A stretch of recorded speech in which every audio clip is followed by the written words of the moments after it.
सीढ़ियां उन्हें मुबारक जिन्हें छत तक जाना है। मेरी मंजिल तो आसमान है, रास्ता मुझे खुद बनाना है। नमस्कार, मेरा नाम है राज शर्मा और आप देख रहे हैं SKL न्यूज़, जहां आज बात होगी एक ऐसे फरिश्ते की जिसने हरियाणा की कायाकल्प बदल दी। ऐसे मंत्री की जिसने पिता से छुपकर पढ़ाई की, जो 7 बार विधानसभा में चुनकर आए। हरियाणा में बच्चे बच्चे आज भी जिसे विकास पुरुष मानते हैं। ऐसे होनहार, कद्दावर, अपने काम में जिद्दी प्रवृत्ति के राजनेता, आधुनिक हरियाणा के निर्माता, हरियाणा के भागीरथ, प्रमुख स्वतंत्रता सेनानी, ऐसे राजनेता जिन्होंने पूरे देशवासियों की सेवा की और हरियाणा राज्य को ऊंचा मुकाम दिया। आज उनकी जन्म जयंती पर SKL न्यूज़ में बात होगी हरियाणा के 4 बार मुख्यमंत्री का पद संभालने वाले, देश के रक्षा, रेल और परिवहन की बागडोर संभालने वाले मंत्री चौधरी बंशी लाल के बारे में। शुरुआती जीवन और परिवार। 26 अगस्त 1927 को हरियाणा के भिवानी जिले के गोलागढ़ गांव के जाट परिवार में जन्म होता है चौधरी बंशी लाल का। गोलागढ़ गांव उस समय की तत्कालीन लोहारू रियासत के अधीन हुआ करता था। बंशी लाल के पिता शुरुआत से ही बच्चों को ज्यादा शिक्षा दिलाने के पक्ष में नहीं थे। यही कारण रहा कि बंशी लाल को आरंभिक शिक्षा दिलाने के बाद उनके पिता ने मात्र 14 साल की उम्र में बंशी लाल को अनाज व्यापार के काम में लगा दिया। अपने पिता की शिक्षा के प्रति बेरुखी देखकर भी बंशी लाल ने अपनी पढ़ाई जारी रखी और 1952 तक प्राइवेट परीक्षाएं देते हुए BA तक की पढ़ाई की। फिर उसके बाद पंजाब विश्वविद्यालय से 1956 में बंशी लाल ने कानून की पढ़ाई पूरी की। चौधरी बंशी लाल की शादी विद्या देवी से हुई, जिनसे इनके 2 बेटे रणवीर सिंह और सुरेंद्र सिंह हुए। रणवीर सिंह पूर्व BCCI अध्यक्ष रहे हैं, तो सुरेंद्र सिंह 2005 में कृषि मंत्री रहे थे, जिनका उसी साल हेलीकॉप्टर दुर्घटना में निधन हो गया था। राजनीति का प्रारंभ। देश में आजादी के लिए संघर्ष कर रहे स्वतंत्रता सेनानियों को देखते हुए बंशी लाल भी 1943 से 1944 तक लोहारू राज्य में प्रजामंडल सचिव बने।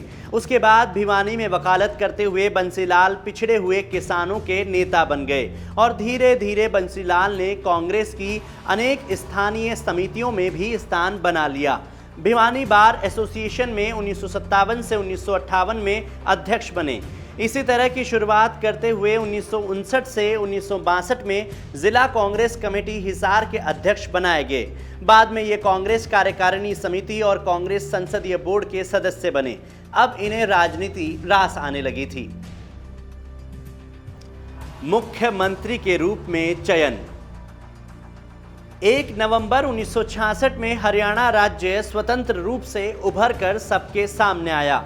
तब उस समय भगवत दयाल शर्मा पहले मुख्यमंत्री बने, लेकिन बाद में हरियाणा में राष्ट्रपति शासन लागू हुआ और मध्यावधि चुनाव कराने की तैयारियां शुरू हुई।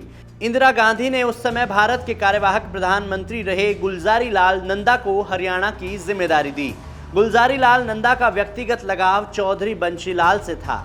ये बात उस समय के राजनीति की बिसात में मुख्यमंत्री की कतार में खड़े सभी नेता, भगवत दयाल और किंग मेकर माने जाने वाले चौधरी देवीलाल को पता थी। गुलजारी लाल नंदा से नजदीकी का फायदा चौधरी बंशी लाल को मिला और मात्र 41 वर्ष की आयु में 31 मई 1968 को सबसे कम उम्र का राज्य का मुख्यमंत्री बनाया गया। चौधरी बंशी लाल ने मध्यावधि चुनावों में 81 में से 48 सीटें जीती थी और सबसे छोटी उम्र के मुख्यमंत्री बने थे। उस समय किसी ने भी, यहां तक कि उनके राजनीतिक गुरुओं ने भी कल्पना नहीं की थी कि वो देश के सबसे शक्तिशाली राजनेताओं में से एक बनकर उभरेंगे। मुख्यमंत्री रहते हुए किए गए कार्य।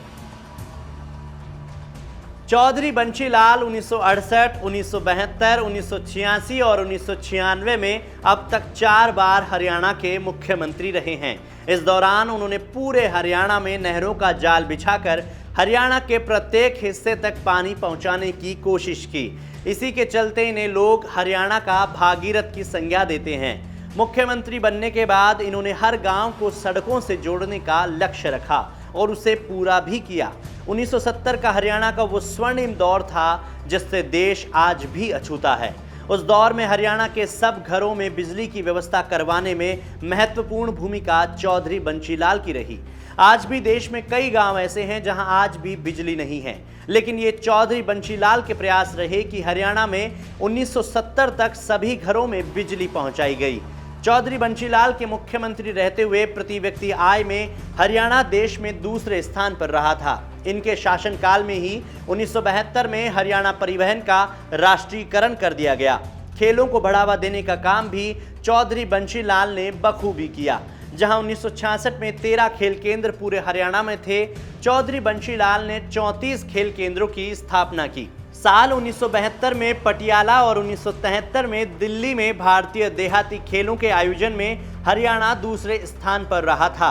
हरियाणा में सबसे लंबा कार्यकाल चौधरी बंशीलाल का रहा और इनके शासनकाल में हरियाणा का सबसे ज्यादा विकास हुआ। इसी वजह से चौधरी बंशीलाल को आधुनिक हरियाणा का जन्मदाता और विकास पुरुष के नाम से जाना जाता है। केंद्रीय नेतृत्व की जिम्मेदारी। 4 बार हरियाणा राज्य की जिम्मेदारी संभालने वाले चौधरी बंशीलाल ने केंद्र में भी अपनी जिम्मेदारी बखूबी निभाई थी। इंदिरा गांधी और संजय गांधी से चौधरी बंशीलाल के संबंध प्रगाढ़ थे। इसी वजह से इन्हें केंद्रीय नेतृत्व की भी जिम्मेदारी मिली। 1975 में आपातकाल के दौरान संजय गांधी और चौधरी बंशीलाल परिवार नियोजन के तहत नसबंदी अभियान के मुख्य चेहरा साबित हुए थे, जिसके बाद चौधरी बंशीलाल पर कई तरह के आरोप प्रत्यारोप भी लगाए गए। 1975 से 1977 के बीच इन्हें भारत सरकार में रक्षा मंत्री बनाया गया। इंदिरा गांधी की आपातकाल के बाद सत्ता वापसी में संजय गांधी के साथ साथ चौधरी बंशीलाल की भी अहम भूमिका रही। 1984 से 1986 तक इन्होंने भारत के रेल मंत्री के रूप में कार्यभार संभाला। 1986 में ही इन्हें परिवहन मंत्री के रूप में नई जिम्मेदारी मिली, जिसका इन्होंने बखूबी पालन किया। स्वतंत्रता सेनानी रहते हुए किसानों के नेता बनकर देश की राजनीति में कदम रखकर राज्य के साथ साथ देश के विकास में अहम भागीदारी निभाने वाले चौधरी बंशीलाल का 28 मार्च 2006 को दिल्ली में लंबी बीमारी के चलते देहावसान हो गया। हरियाणा को देश के सबसे प्रगतिशील राज्य बनाने के लिए देश में किसानों का नेतृत्व करने वाले विकास पुरुष और लौह पुरुष माने जाने वाले आधुनिक हरियाणा के जन्मदाता चौधरी बंशीलाल को देश उनकी उपलब्धियों के कारण हमेशा याद करता रहेगा।